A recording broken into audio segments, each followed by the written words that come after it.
The Israeli military says it's deploying an additional battalion to the occupied West Bank after failing to force away Israeli settlers who've trapped 2 Palestinian families in their homes since Sunday.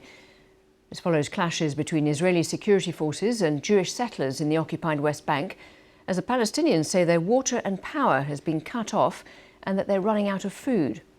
Around a dozen Jewish settlers are thought to remain at the site south of Nablus. Well, this live shot shows a view of the Palestinian houses besieged by the settlers in the village of Qusra. Settlements are illegal under international law. The US ambassador to Israel, Mike Huckabee, has said that Washington has been very involved in efforts to end the siege and remove what he called Israeli terrorists. I want to speak to John Donnison, who's in Qusra for us. So, John, what's been happening there this morning?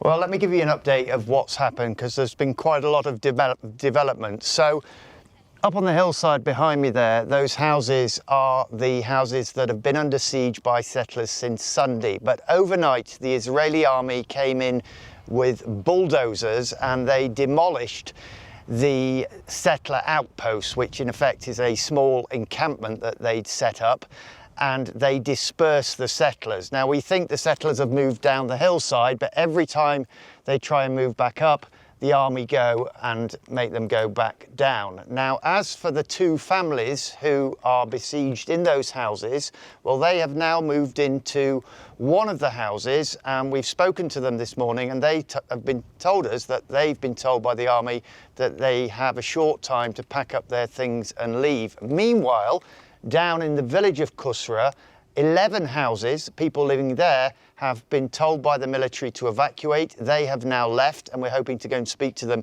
shortly. We're not sure why they've been told to leave, but obviously they're pretty unhappy about it.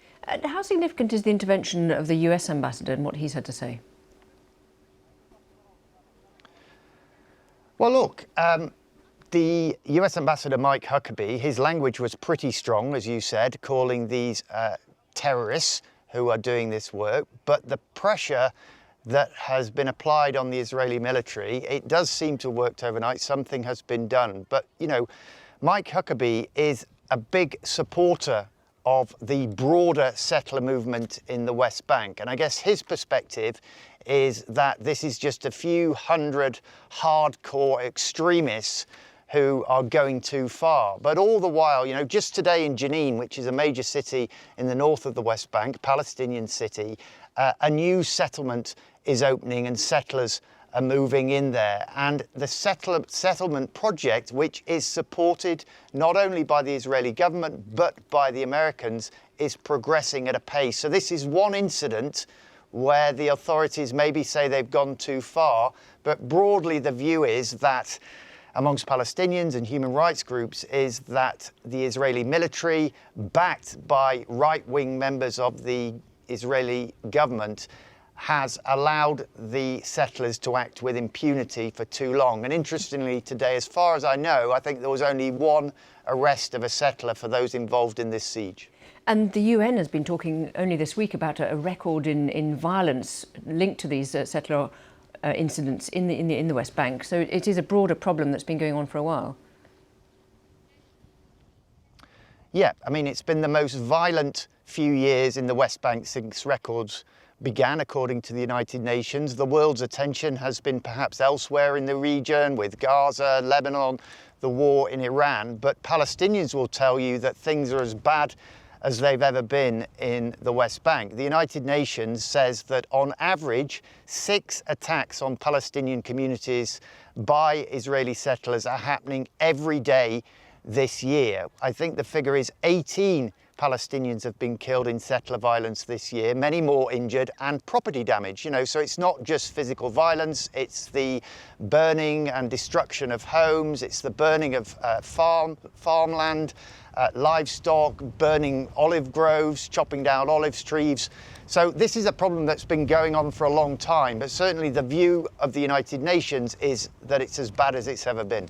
And what's the official line that's coming from Israel about what they want to do about this at the moment?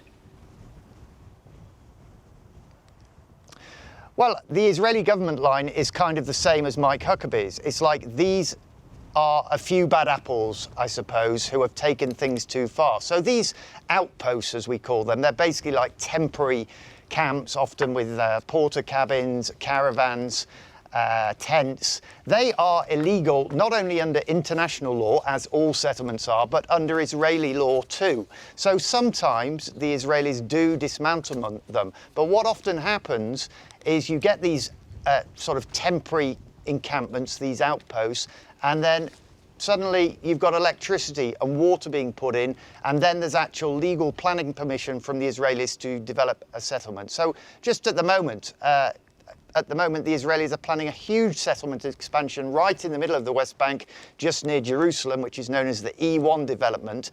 And the idea of that, Israeli ministers have boasted, is to, in effect, cut the West Bank in two and make a Palestinian state impossible.